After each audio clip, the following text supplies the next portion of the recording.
trouble. Tinubu receives powerful message from Obasanjo. His government will be successful if he stops this bad act immediately. Wow. So what kind of message has Obasanjo now sent to Tinubu that is putting him in trouble or about to put him in trouble? Let's see what has been written. Former President Olusegun Obasanjo conveyed a message to Bola Ahmed Tinubu amidst the ongoing controversy, further adding a layer of intrigue to the unfolding saga.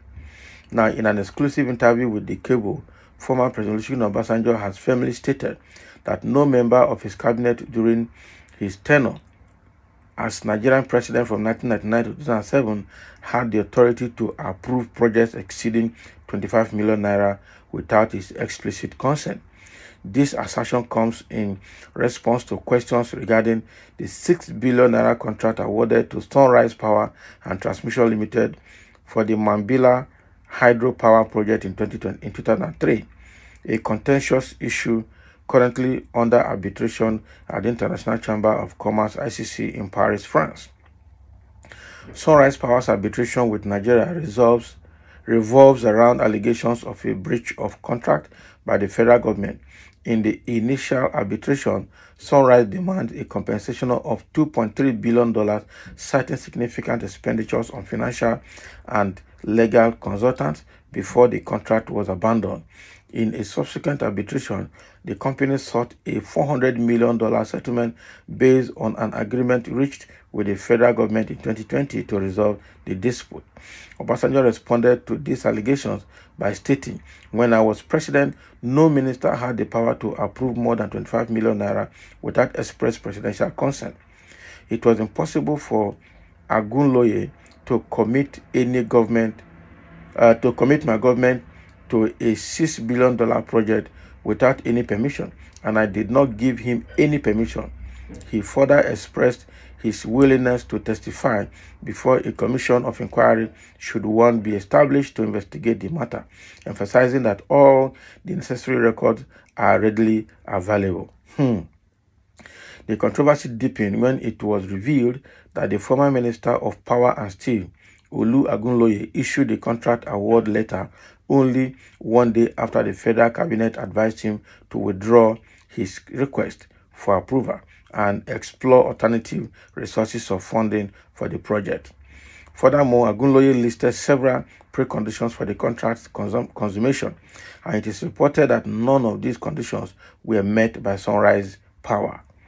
So the ongoing legal battles and disputes surrounding the Mambila hydropower project has significantly delayed its progress, raising concerns about the potential cost and impact on Nigeria's energy infrastructure, with former President Obasanjo categorically denying any involvement in authorizing the contract.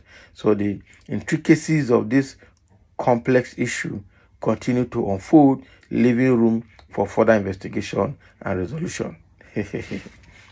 So what this means is that Tinubu must open his eyes, must not allow any minister to approve any contract that is worth over $25 million without his consent. You think Tinubu will be able to do that? Because even Buhari could not do that. I don't know whether Buhari signed, how Buhari handled the contracts. Okay, he's even talking about 25 million naira, not even $25 million. Is it possible for a minister of today to be limited to 25 million naira authority of approval? I don't understand how that will work in Nigeria of today. Okay, but if that worked for Obasanjo in his time, that he never allowed any minister to approve any contract that is more than 25 million naira, would that work today? Because I don't think that worked for Buhari, and I wonder how that will work with Tinubu. Why I'm mentioning these two people is because during their tenure, especially Buhari, he was like a president, that was operating by proxy, using ministers, using personal assistants and aides to do what he did. And I see Tinubu also doing the same thing. A lot of things happening under Tinubu are going to be perpetuated and done by his ministers or personal aides, especially people like Femi Gbajabiamila and co. So how possible will it be? Because I see what happened in APC didn't happen in PDP. A process where they award contracts, they award, they make political appointments as ways of compensating people that did dirty political job for them, not necessarily by competency. And they'll come here and speak English and deceive us without doing the needful to put Nigeria on the right path. I wonder how we can continue like that.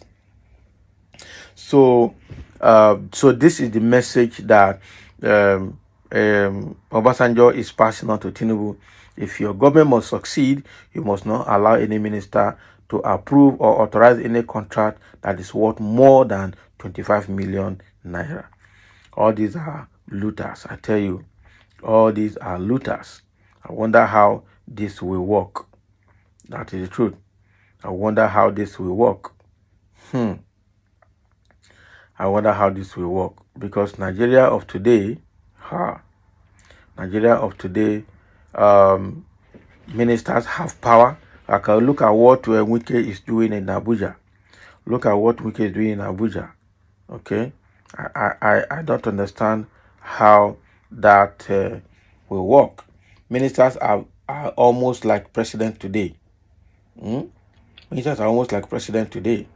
So how is he going to cut their power? How is he going to cut everything?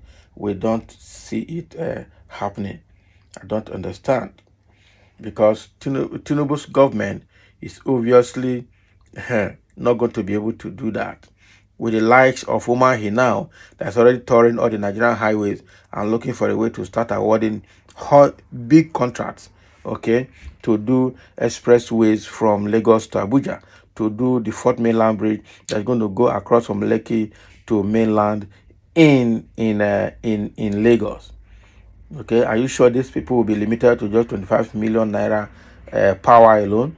I doubt if that will happen. I sincerely doubt that. Okay, I seriously doubt that.